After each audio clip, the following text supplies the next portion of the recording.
instruksi dari Kemendagri, desa-desa yang masa jabatan kepala dinas sudah habis, itu untuk melakukan pilkades harus menunggu PP sebagai petunjuk teknis untuk melaksanakan pilihan kepala desa. Karena ongkos demokrasi kan juga mahal. Kondisi politik desa tertentu bisa jadi PJ tidak berani mengeksekusi beberapa kebijakan, termasuk yang itu nanti berdampak pada pelayanan publik ya, terkait dengan program-program yang digulirkan oleh Presiden Prabowo tentang Koperasi Merah Putih, yang ini kan menjadi ikonnya Presiden Prabowo kan. Koperasi Merah Putih itu kan berada di desa, otomatis kepala desa punya tanggung jawab yang luar biasa untuk mulai dari pendirian termasuk nanti eksistensi dari Koperasi Merah Putih itu sendiri. Halo Empower, selamat berjumpa kembali di acara Suara Rakyat. Bersama saya, Bayu Setiawan, dan juga narasumber kita yang tentunya sudah tidak asing lagi. Beliau adalah Wakil Ketua Komisi A DPRD Jawa Timur dari Partai Keadilan Sejahtera. Beliau adalah Bapak Haji Agus Cahyono, SHI MHI. Tepuk tangannya dong. Oke. Assalamualaikum, Pak Agus. Waalaikumsalam warahmatullahi wabarakatuh. Gimana Mas Bayu, sehat? Alhamdulillah, sehat, luar biasa. Kita berharap semuanya juga bisa berjalan lancar, Pak ya. Tidak hanya sehat saja. Oke. Termasuk rezeki lancar. Oke, sehat. Ya, sehat dompetnya juga. Oh begitu. Oke, Empower, saat ini kita berada di Kota Trenggalek. Kita jalan-jalan di Trenggalek bersama Pak Agus tentunya. Dan sudah banyak hal yang beliau cermati keberadaan dari Kota Trenggalek. Nah, ini ada sebuah pertanyaan ini terkait sekarang ini banyak sekali desa-desa, bahkan sampai terhitung sekitar 125 desa yang belum mempunyai kepala desa. Ya, di Jawa Timur, Jawa Timur. Ya. Bagaimana Komisi A menyikapi ini semuanya? Apakah ini faktor undang-undangnya atau PP-nya atau bagaimana? Iya. Jadi efek dari terbitnya Undang-Undang Nomor 3 Tahun 2024 tentang desa yang kemarin bikin kepala desa itu bahagia Tentang perpanjangan. Oh, kan dapat bonus. Iya. Bonus 2 tahun kan? 2 tahun. Ya, Dari 6 tahun ya. menjadi 8. Dan sekarang kan MK juga akan memberi bonus kepada anggota DPRD. Oh gitu. Kabupaten dan provinsi, kabupaten kota dan provinsi. Kan kemarin MK itu memberikan keputusan terkait dengan pemisahan pemilu. Nah, nanti ada pemilu nasional, gitu. Ya pemilu nasional sama pemilu daerah. Jadi pembagiannya itu nanti DPR RI itu bersama dengan DPD dan Pilpres. Kalau pilihan DPRD itu dengan kepala daerah. Nah, seperti itu. Karena ada pemisahan pemilu nasional dan daerah, nanti pemilu daerah itu setelah pemilu nasional paling lama 2,5 tahun. Nah, 2 sampai 2,5 tahun. Artinya itu nanti akan menjadi bonus tersendiri ya. Jadi kalau kemarin bonusnya untuk kepala desa, sekarang bonusnya. Tapi nggak tahu ini lagi dinamis ya. Lagi dinamis, ada pro kontra di kalangan DPR RI. Nah, ini yang efek dari Undang-Undang 3 2024 itu sampai hari ini kan belum terbit peraturan pemerintahnya. PP-nya belum. Ya, PP-nya belum. Sedangkan ada instruksi dari Kemendagri, desa-desa yang masa jabatan kepala dinas sudah habis, itu untuk melakukan pilkades harus menunggu PP sebagai petunjuk teknis untuk melaksanakan pilihan kepala desa. Lah, efek dari ini di Jawa Timur bulan ini tuh informasinya sekitar 125 desa yang diisi oleh PJ, diisi oleh PJ sambil menunggu nanti PP terbit, kemudian baru akan dimulai proses untuk pilkades pengisian desa dengan kepala desa yang definitif. Kira-kira nanti PP ini seperti apa ini, Pak? Termasuk mengatur juklak dari Pilkades dan lain sebagainya atau bagaimana? Iya. Jadi kemarin Komisi A kan ke Komisi 2 DPR RI, termasuk juga ke Kemendagri. Kita diskusi tentang PP tersebut. Gambar, walaupun belum terbit, kita minta bocoran, gitu. Minta bocoran. Ya. Apa kira-kira? Nah, itu ceritanya agak panjang ya. Ceritanya agak panjang. Bocorannya apa, Pak? Ya ini kalau bocoran dari Kemendagri itu begini. Apa itu namanya? Kalau dulu Pilkades itu kan tidak bisa jago tunggal ya. Sekarang boleh. Harus ada lawan gitu ya. Ya kalau sekarang nanti diakomodir ketika proses pendaftaran hanya ada 1 orang, kemudian nanti perpanjangan, ketika tetap tidak ada yang mendaftar cuma 1 orang, nanti boleh. Tetap boleh melanjutkan proses pemilihan kepala desa. Walaupun sebetulnya beberapa waktu dalam proses perancangan peraturan pemerintah itu berproses, ada dinamika juga. Kalau misalnya kepala desa itu cuma muncul 1 calonnya, ya itu apakah tetap ada pilihan atau aklamasi? Itu saya pikir wajar juga menjadi dinamika karena wacana Pak ya. Ya di diskusi ya, katanya diskusi di Kemendagri juga oleh dari dia mengundang pakar dan sebagainya. Karena ongkos demokrasi kan juga mahal. Ya. Walaupun mungkin ya, mungkin salah satu pertimbangannya itu nek calonnya siji lapo tidak pilihan. Mesak nih kasihan gitu ya. Kasihan nanti dia ketika jadi kepala desa dengan proses aklamasi dia mungkin akan lebih mudah, lebih all out untuk memimpin desa, mengawal pembangunan di desa. Tapi dari bocoran dari orang Kemendagri kemarin, tradisi atau budaya pilihan di desa atau demokrasi di desa itu tetap berjalan. Jadi walaupun 1 kayaknya nanti tetap pilihan. Ketika ada calon tunggal, ya, ini lamanya nanti bumbung kosong atau? Iya, bumbu kosong. Jadi nanti gambarnya coblosan itu ya kepala desa sama kotak kosong.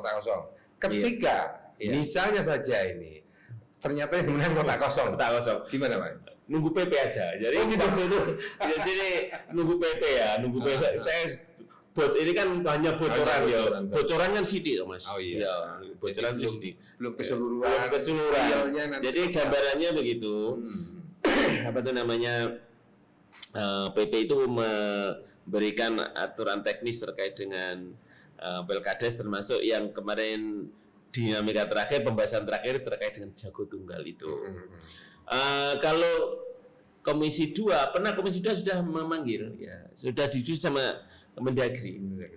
Dan Komisi 2 DPR RI itu mendeadline. Jadi kalau diharapkan PP itu terbit maksimal Oktober 2025. Oktober tahun ini. Iya, Oktober tahun ini. Karena memang sudah banyak. Iya.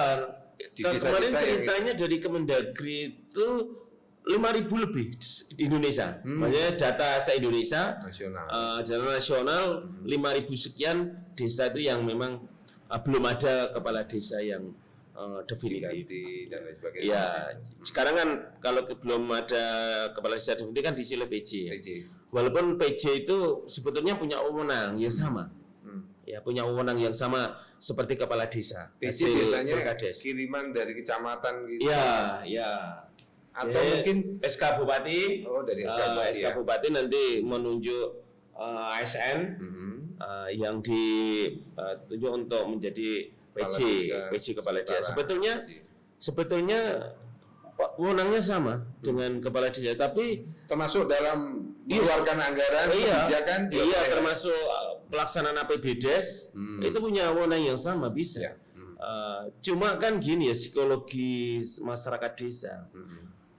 Itu kadang-kadang ketika bukan kepala desa pilihan rakyat dan PJ itu mungkin beda. Kadang-kadang dalam kondisi politik desa tertentu bisa jadi PJ tidak berani mengeksekusi beberapa kebijakan, termasuk yang itu nanti apa itu berdampak pada pelayanan publik ya, misalnya anggaran desa untuk pembangunan infrastruktur desa dan sebagainya. Ketika situasi politik desa itu tidak memungkinkan PJ untuk mengambil keputusan, itu kan akan juga menghambat pelayanan publik, dan itu juga didapati laporan dari beberapa ada terjadi seperti itu Pak ya. Ya, sehingga tetap didorong pemerintahan itu untuk segera mengeluarkan PP-nya dan proses Pelkades itu bisa segera dimulai dan desa-desa yang kosong itu nanti bisa segera terisi. Ya, tadi disampaikan Pak Agus, Komisi B ya sempat memberikan deadline. Komisi 2. Komisi 2 DPR RI. Komisi 2 DPR RI itu memberikan deadline. Kemudian teman-teman Komisi A, ini apakah dalam katakanlah ketika tadi sempat mendatangi Kemendagri, ini juga memberikan sumbangsih ide yang nantinya bisa diterbitkan dalam PP itu? Ya, kita tidak dalam kapasitas itu ya. PP itu kan ranahnya pemerintah pusat ya. Pemerintah. Jadi kita hanya memberikan informasi lapangan saja, kondisi masyarakat. Ini bisa sebagai bahan rujukan untuk ya, kita memberikan informasi misalnya ini kepala desa kosong efeknya begini, masyarakat begini, harapan dari masyarakat bawah ketika tidak ada kepala desa definitif ini, sehingga ini mendorong pemerintah pusat itu segera menerbitkan PP. Termasuk juga ini kan masa Pilkada serentak kan 2027 ya. Itu masa jabatan kepala desa habis lah. Itu kan kalau kan mungkin juga nanti PP terbit akhir tahun ini akan menunggu juga sekalian proses untuk Pilkades serentak. Bisa juga nanti pelaksananya sampai prosesnya sampai akhir 2026, kemudian 2027 seiring dengan masa jabatan kepala desa itu berakhir serentak, sudah terisi dengan. Berarti para PJ-PJ yang nanti memegang peranan ini Pak ya? Ya, berarti otomatis di beberapa desa yang memang ini yang desa lagi kosong kepala desanya. Ya, harapannya nanti tidak ada konflik kepentingan dan lain sebagainya dalam mengeluarkan kebijakan. Karena mungkin ada PJ yang takut karena suasana politik di desa tersebut lagi tidak stabil atau bagaimana begitu Pak ya? Ya, itu sangat mungkin, ya. Apalagi beberapa cerita, misalnya di daerah misalnya kalau yang Madura, Madura di Jawa Timur ini Mas. Madura kan Jawa Timur. Iya. Dulu katanya mau mengajukan jadi provinsi baru yang misalnya di Jawa Timur. Provinsi Madura gitu. Provinsi Madura, tapi minta ibu kotanya Surabaya. Oh gitu. Ya. Jadi yang ramai. Enggak tahu ini candaan ya. Candaan aja. Jadi sulit. Saya kemarin ketemu sama teman-teman Madura. Oh, ini Madura piye? Itu dari provinsi baru nih, ibu kotanya njaluk Surabaya. Ya angel gitu. Oke.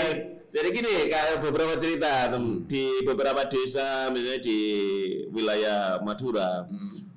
Yang kosong itu kan sudah muncul calon-calon yang mau maju. Wah, bisa bayangkan Mas, kalau sejak misalnya setahun kemarin masa kepala desa habis, terus muncul calon, kemudian PP belum terbit, kejelasan Pilkades kapan, mereka kan sudah start kampanye. Kita bisa bayangkan masyarakat setiap hari datang, ada apa, sudah komunikasi dengan kepala desa, orang minta sumbangan ini karena dia calon. Bayangkan nanti kalau tidak ada kepastian kapan itu, sampai menunggu itu, wah, bisa bayarnya lebih besar ya. Oke, luar biasa sekali Pak Agus, perbincangan kita masih menarik sekali. Nanti akan kita lanjutkan lagi tentunya setelah pesan-pesan berikut ini.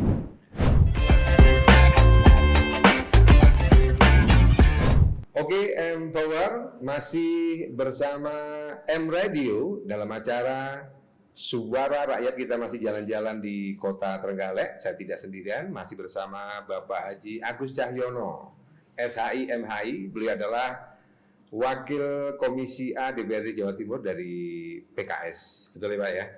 Oke, tadi kita sudah sempat menyinggung tentang pilkades serentak ini ya. Mengapa pilkades serentak ini penting untuk dilakukan di Jawa Timur atau bahkan secara nasional ini? Nasional ya itu. Jadi kebijakan tentang pilkades serentak itu nasional. Nasional. Nasional. Iya. Banyak sisi positifnya ya. Pertama terkait dengan pengawasan. Kemudian juga beberapa analisa itu minim konflik ketika serentak. Ya, karena ada satu budaya ketika ada pilkades itu pengaruh luar desa, ya bobotoh dan sebagainya itu kan kuat. Ketika terjadi pilkades serentak, kan akan potensi itu akan terbagi di berbagai desa gitu ya. Momennya hanya sekali. Iya sekali. Kalau misalnya satu kabupaten hanya ada satu desa, mau juga kekuatan akan ngumpul di situ. Nah, itu kan bikin juga pesta demokrasi menjadi agak tidak objektif lah gitu ya dengan hadirnya tokoh-tokoh luar desa. Jadi banyak faktor, termasuk mungkin anggaran dan sebagainya itu juga akan bisa diminimalkan terkait dengan katakanlah informasi, iklan dan sebagainya kan ketika serentak bisa di backup oleh media nasional. Gitu. Oke, Pak Agus di pemerintahan Pak Prabowo ini kan banyak sekali program-program yang memfokuskan ke desa, termasuk rencana Koperasi Merah Putih ini yang akan masuk langsung ke desa-desa. Nah, harapannya Pak Agus untuk kepala desa yang terpilih itu seperti apa dengan program-program dari pusat seperti itu? Oke, jadi termasuk poin itu ya, yang kemarin yang kita sampaikan di Kemendagri waktu kita kunjungan atau konsultasi, bahwa peran kepala desa luar biasa. Kalau kepala desa itu sudah definitif pilihan rakyat, pilihan masyarakat desa, itu kan akan lebih istilahnya punya legitimasi untuk memimpin desa, termasuk terkait dengan program-program yang digulirkan oleh Presiden Prabowo tentang Koperasi Merah Putih, yang ini kan menjadi ikonnya Presiden Prabowo kan. Koperasi Merah Putih itu kan berada di desa, otomatis kepala desa punya tanggung jawab yang luar biasa untuk mulai dari pendirian termasuk nanti eksistensi dari Koperasi Merah Putih itu sendiri.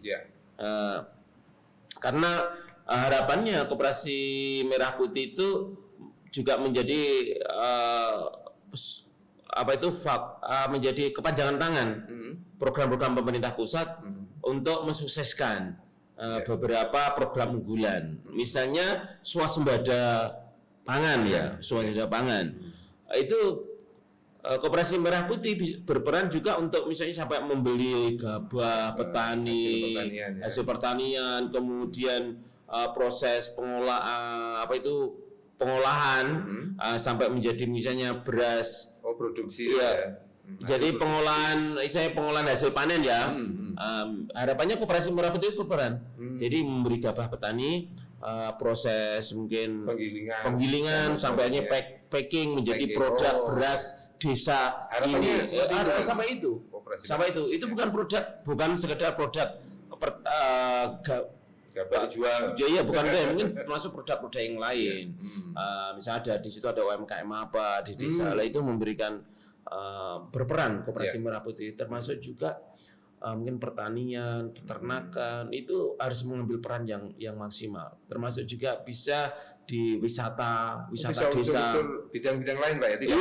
Iya. Itu harapannya luar biasa, ekspektasi atau harapan nanti peran Koperasi Merah Putih bahkan kan itu nanti bisa mengelola anggaran sampai miliaran. Koperasi Merah Putih itu diberikan istilahnya kemudian untuk akses pendanaan. Berarti ini bisa dikatakan nanti membutuhkan sosok atau figur kepala desa yang kompeten, bisa menghandle termasuk Koperasi Merah Putih. Iya, karena nanti anggaran koperasi itu juga lewat dana masuk lewat dana desa, sehingga kepala desa juga akan bertanggung jawab. Makanya nanti seiring dengan nanti ada pilkades serentak, terbitnya PP itu masyarakat harus juga istilahnya melek politik harus paham tentang demokrasi level desa. Kira-kira memilih sosok pemimpin untuk desanya itu kayak apa. Jangan hanya sekedar apa itu kemarin dapat amplop. Itu kedekatan. Jadi karena faktor-faktor X ya, Faktor X, terus mengabaikan kompetensi calon itu jangan sampai. Jadi ketika seseorang itu memilih sosok pemimpin harus punya visi misi lah. Seseorang itu, misalnya saya milih ini, saya punya cocok dengan visinya. saya punya visi desa saya itu harus bagaimana. Kan harus begitu ya, sehingga nanti supaya desa saya itu sesuai ini, saya harus memilih sosok mana di antara calon yang muncul. Itu harus menjadi pemikiran masyarakat desa, tidak sekedar milih. Itu pun yang juga saya sampaikan di masyarakat ya ketika saya berkampanye. Bahkan saya sampaikan begini kepada masyarakat itu, ini bagian juga pendidikan politik ya. Jenengan semua itu berpartisipasi dalam pesta demokrasi, itu tujuannya apa? Kalau hanya sekedar rame-rame berpesta, itu sangat murah sekali. Harus punya visi ketika memberikan pilihan. Kalau ingin membangun sebuah desa atau wilayah jenengan, ya nanti ajak masyarakat sekitar itu punya visi yang sama. Kalau di situ menjadi basis politik, pasti akan diadvokasi oleh wakil gitu. Tapi kalau sekedar masyarakat itu tidak punya visi misi untuk membangun desanya, dia memberikan aspirasinya kepada siapa terserah, ya otomatis nanti kalau misalnya desa itu lingkungan masyarakat tidak dibangun karena di situ tidak ada nilai bergainingnya. Coba kalau masyarakat itu pengen lingkungan ini dibangun, ya kompak tokoh masyarakat itu, ayo cari pemimpin yang nanti siap kontrak politik dengan wilayah kita. Kerennya itu luar biasa itu. Walaupun levelnya desa, tetapi kontrak politik perlu. Kontrak politik perlu, bahkan dengan DPR RI, calon DPR RI, calon DPRD provinsi, calon DPRD kabupaten kota. Siapa yang dipandang kira-kira calon itu kompeten, calon itu sosok yang punya rekam jejak yang bagus, komitmen, itu bisa dibangun kontrak politik, artinya didukung, dipilih, termasuk Pelkades ya. Oke. Sejauh ini program Koperasi Merah Putih kan sudah mulai turun ini ke desa-desa. Sudah. Sedangkan banyak desa-desa yang belum memiliki kepala desa, jadi masih PJ tadi. Gimana nih? Ya tetap tadi yang saya sampaikan, ya PJ itu punya kewenangan yang sama dengan kepala desa definitif, sehingga tetap bisa. Ya sekarang kan datanya akan terus bertambah ya, sudah ada sekian desa yang sudah berdiri Koperasi Merah Putih itu. Ya. Mungkin sebagian sudah mulai jalan ya, mulai jalan. Oke. Ketika kita menghadapi suasana masing-masing desa yang berbeda-beda. Kalau menurut pandangan Komisi A bagaimana ini dengan adanya pilkades serentak ini? Kan kondisinya masing-masing tempat kan berbeda ini. Iya, saya pikir terkait dengan juklak-juknis secara umum itu kan bisa diterima di seluruh desa se-Indonesia ya. Ya nggak tahu, mungkin ada perlakuan khusus ketika di daerah-daerah kayak itu Papua atau apa itu ya, mungkin ada. Kalau sana kan di pemilu nasional saja kan pakai sistem apa itu namanya token gitu ya. Artinya bukan tidak seperti di daerah kayak Jawa ada dipilih kepala suku dan sebagainya ya. Tapi kalau kita di Jawa Timur, saya pikir dengan juklak-juknis pilkades serentak dengan pola yang sama, itu saya pikir tidak ada masalah kalau di Jawa Timur. Toh sampai hari ini aturan-aturan yang terbit dari pemerintah pusat bisa diterima di seluruh desa di Jawa Timur ya, termasuk dinamika calon tunggal dan sebagainya. Itu kan ternyata bisa diterima. Kalau kemarin kan tidak boleh ya. Di undang-undang yang lama itu jago tunggal tidak boleh, sehingga ada yang musuh istrinya, itu kan sebagai lawan. Iya, sebagai lawan istrinya, dan ada kasus Malah justru yang jadi istrinya jadi. ada itu. Iya di lapangan ada lah ya. ada. Jadi suaminya ingin jadi kepala desa, tidak ada lawan, akhirnya dia menggandeng istrinya sebagai lawan. Tapi justru istrinya. Justru masyarakat itu memilih istrinya. Ini dia Nggak tahu. Ini skenario-nya masyarakat tanpa diketahui sama yang kepala desanya tadi ya. Oke, Empower jangan kemana-mana. Kita masih jalan-jalan bersama Bapak Agus Cahyono.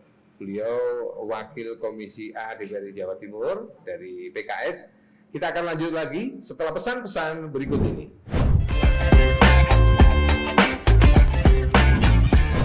Oke, Empower masih bersama M Radio di acara Suara Rakyat. Kita masih jalan-jalan bersama Bapak Agus Cahyono. Beliau adalah Wakil Ketua Komisi A DPRD Jawa Timur dari PKS ya. Tadi kita sudah berbincang-bincang tentang Pilkades serentak.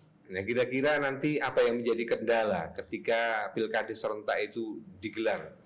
Ya, pertama yang jelas kendala sekarang saja ya. Sekarang belum munculnya PP. Iya, belum munculnya PP itu kan kendala. Kenapa Pilkades tidak segera terlaksana? Walaupun Komisi 2 DPR RI ya memberikan deadline kepada Kemendagri maksimal Oktober. Tapi kalau misalnya terjadi dinamika tertentu sampai Oktober itu belum terbit PP, kan ya jadi kendala, mundur lagi. Ya sampai kapan? Sampai kapan apa itu namanya kepastiannya? Ya. Berarti sampai hari ini pun kita belum bisa.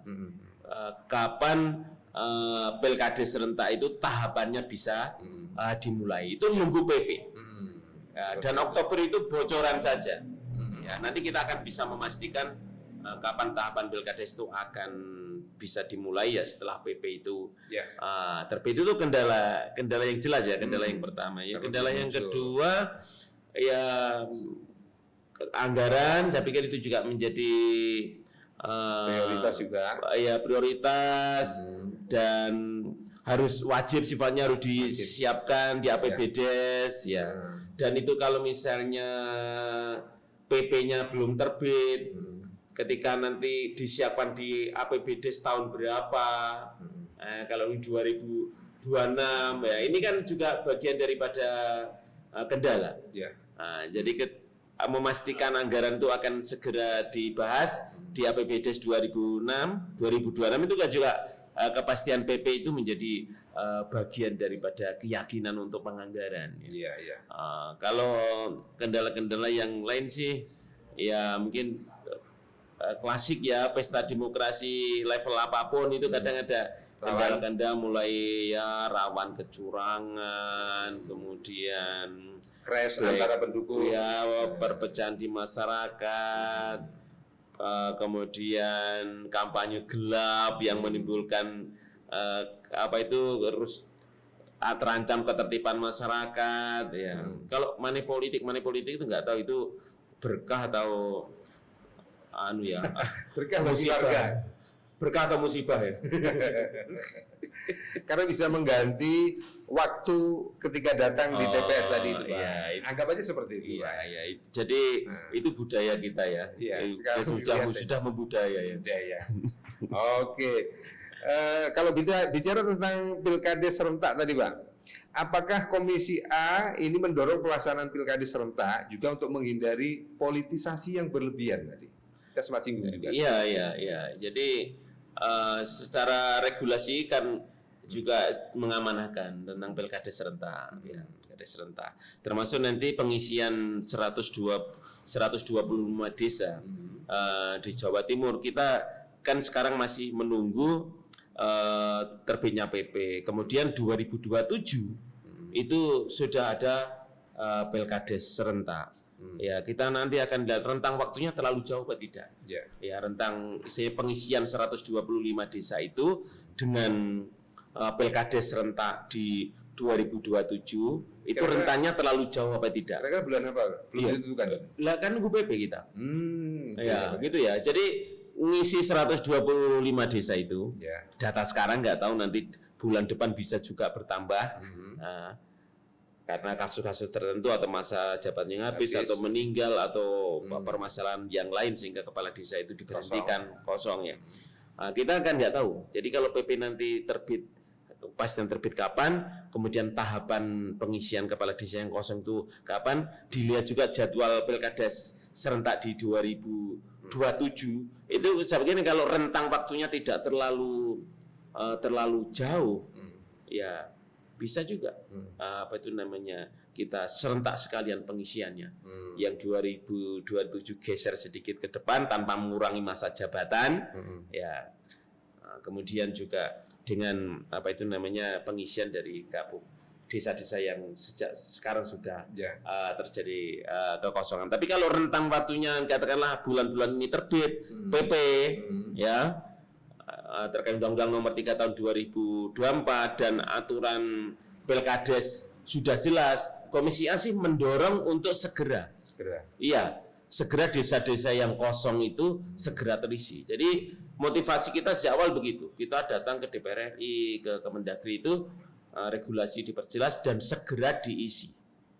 Segera ada Pilkades. Segera Pilkades di desa-desa yang. Kenapa tidak diserentakkan di tahun 2027 nanti? Ya kan kepastian regulasi tadi ya. Iya, kepastian regulasi tadi. Tapi konsepnya sebetulnya kalau Komisi A itu yang 125 itu serentak untuk segera. Ya. Itu konsepnya. 125 desa yang kosong serentak untuk segera ada pengisian kepala desa definitif. Tapi nggak tahu nanti kita tunggu aja ini. PP itu terbitnya bulan kapan ya? Jika PP itu mungkin sampai deadline bulan Oktober nanti belum terbit ya. Belum terbit. Kira-kira resiko apa ini yang bakal terjadi ini? Ya otomatis PJ mungkin ya, perpanjangan PJ yang jelas ya, PJ kepala desa akan diperpanjang.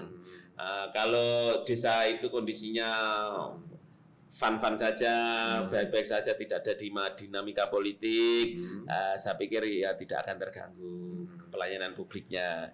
Tapi kalau misalnya dengan PJ itu masyarakat tidak setuju, merasa bahwa PJ itu tidak mewakili aspirasi, PJ itu tidak istilahnya melanjutkan menjadi program kepala desa yang diinginkan masyarakat, itu kan akan menjadi juga permasalahan. Sepantauan Pak Agus selama ini bagi di desa-desa yang belum mempunyai kepala desa yang terlegitimasi ya, katakanlah PJ begitu ya. Selama ini bagaimana? Apakah running well aja, berjalan lancar aja? Ya variatif. Variatif. Ya, jadi kan kita di Komisi A itu ada 23 orang. Dari beberapa dapil di Jawa Timur. Di Komisi A itu yang dari dapil 9 ada sih beberapa ya. Kemudian ada yang dari dapil Bojonegoro, Tuban, ada yang dari dapil itu, yang laporan-laporan termasuk jadi laporan dari beberapa desa yang kosong di Komisi A itu beragam. Ada memang desa yang di PJ itu enggak jalan. Dan PJ tidak mau resiko. Oh gitu ya. Iya. Pilih aman, mencari posisi yang titik aman. Ini juga berlaku PJ kepala daerah level kabupaten, gubernur dan lain sebagainya. Kita bicara PJ desa aja nih ya. Oh gitu ya. Apa harapan Komisi A ini terhadap masa depan tata kelola Pilkades di Jawa Timur? Ya, harapan kita nanti PP itu segera terbit, kemudian Pilkades bisa berjalan dengan baik, tertib, aman, dan menghasilkan sosok pemimpin level desa yang kompeten untuk menyambut program-program dari pusat, dari Bapak Presiden yang sekarang desa itu menjadi ikon ya. Luar biasa, termasuk tadi Koperasi Merah Putih yang jadi jargon. Jargon Bapak Presiden Prabowo. Bicara tentang desa. Ini dalam desa ini kan ada sekolah ya. Kemarin terkait dengan makan gratis ini tidak ada kaitannya dengan desa ini, Pak.